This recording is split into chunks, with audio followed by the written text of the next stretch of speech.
जय हिंद प्यारे बच्चों, वेलकम टू भारतोस क्लासेस। तो आज हम लोग प्रारंभ करेंगे कक्षा 7वीं की हिंदी। और इसके अंतर्गत अभी हम लोग पढ़ेंगे अध्याय पार्ट 1 का नाम है चाहता हूँ। देखिए, चाहता हूँ जो कविता है बहुत ही उत्साहित कविता है। जब आप इस कविता को पढ़ोगे तो आपके मन में एक नया उत्साह आएगा। तो सबसे पहले इस कविता के जो कवि है उनका नाम है राम अवतार त्यागी। राम अवतार त्यागी का 17 मार्च 1925 को उत्तर प्रदेश के मुरादाबाद जिले में हुआ था। इन्होंने हिंदी को नई ऊंचाई देने का काम किया।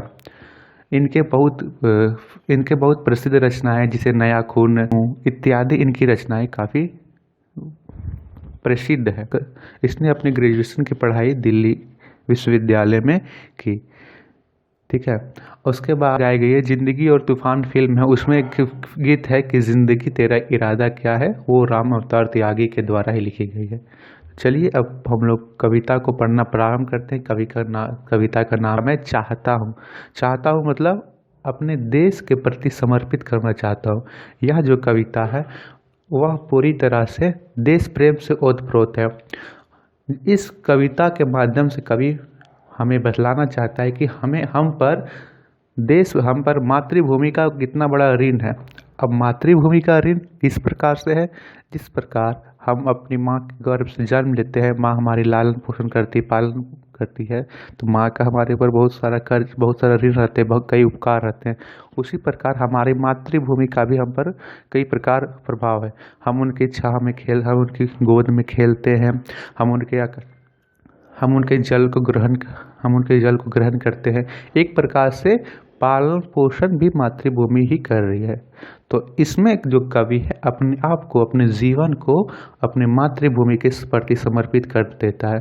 वह बोलता है, पहली पंक्ति दे रखा है कि मन समर्पित, तन समर्पित और या जीवन समर्पित। वो बोलता है कि मन समर्पित, हे मातृभूमि, आपके प्रति मेरा मन भी समर्पित है, तन भी यानी यह शरीर भी समर्पित है, और यह जीवन समर्पित, और आपके लिए मेरा यह जीवन भी समर्पित है। चाहता हूँ देश की धरती तुझे कुछ और भी दूँ, और हे माँ, है मेरी मातृभूमि, मैं चाहता हूँ कि आपको कुछ और भी दूँ। माँ तुम्हारा ऋण बहुत है, मैं अकिंचन, किंतु इतना कर रहा फिर भी निवेदन।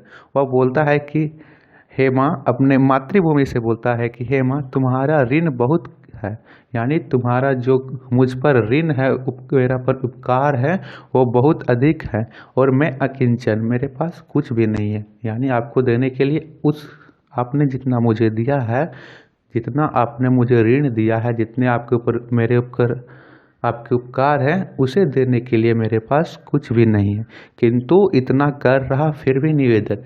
फिर भी मेरी यह विनती है कि थाल में लाऊं सजाकर भाल, जब भी कर दिया स्वीकार लेना यह समर्पण।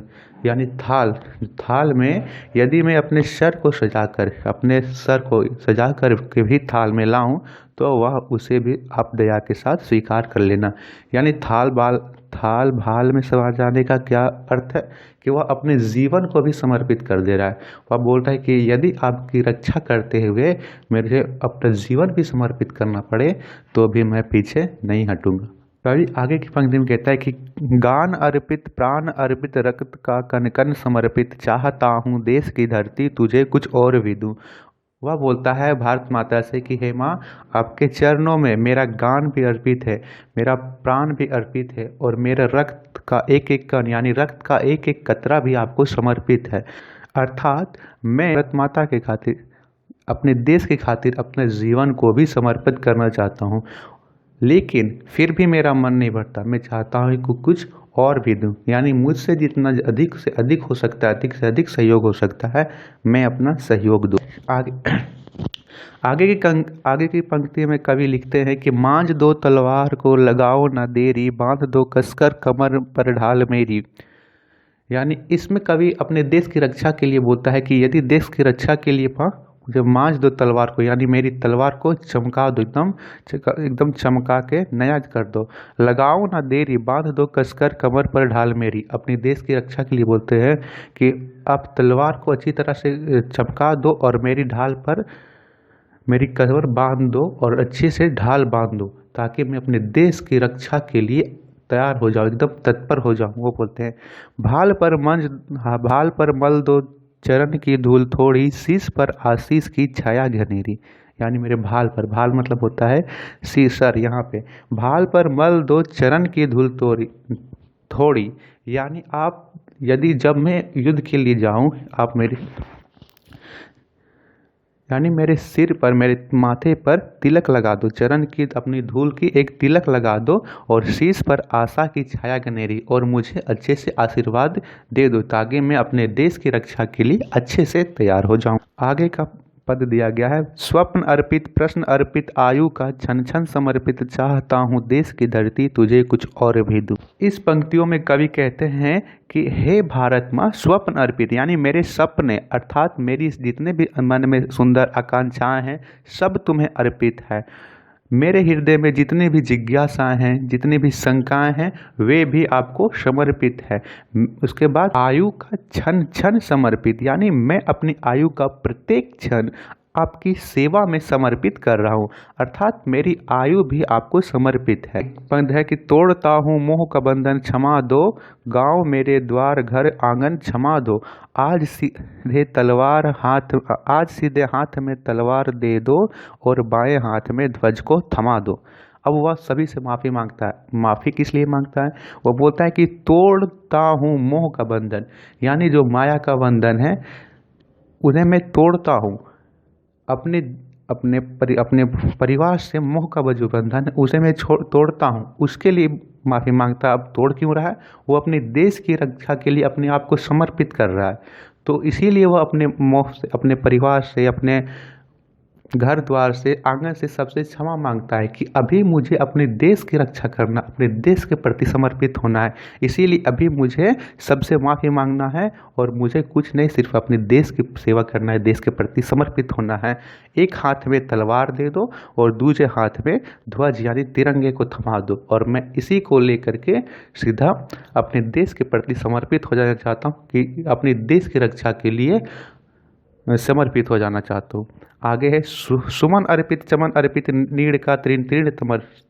इस पंक्ति की है भारत माँ सुमन अर्पित, कि इस फूल के समान जीवन में, सुमन अर्पित यानी सुमन मतलब होता है पुष्प, और नीड़ मतलब होता है घोंसला। वह बोलते हैं कि तुम फूल के समान जीवन के सुख और दुख के इस बगीचे के समान भूभाग को ले लो अपने घोंसले, यानी नीड़ का मतलब होता है घोंसला, अर्थात मैंने अपने आश्रय का एक एक तिनका भी तुम्हें समर्पित किया है, अर्थात मेरी खुशियाँ, मेरे आनंद सभी आपके चरणों में समर्पित हैं। क्योंकि आप सभी को समझ में आया होगा, तो नेक्स्ट वीडियो में हम सभी करेंगे इसके प्रश्न उत्तर। आप सभी एक बार इस कविता को और पढ़िएगा, और हो सके तो इस कविता को याद कर लीजिएगा। बहुत ही उत्साहित कविता है, बहुत ही जोशीली कविता है। जब भी सैनिक इस कविता को पढ़ते हैं तो उनके भीतर एक नया उत्साह आ जाता है, और जोर से पढ़ते हैं, मन समर्पित तन समर्पित, एकदम अच्छे से, ऐसा लगता है कि मानो हमारे भीतर एक उत्साह जग रहा हो कुछ कर गुजरने की, नहीं मुझे देश के प्रति कुछ करना है। ठीक है, तो इसे एक बार और पढ़ लीजिएगा।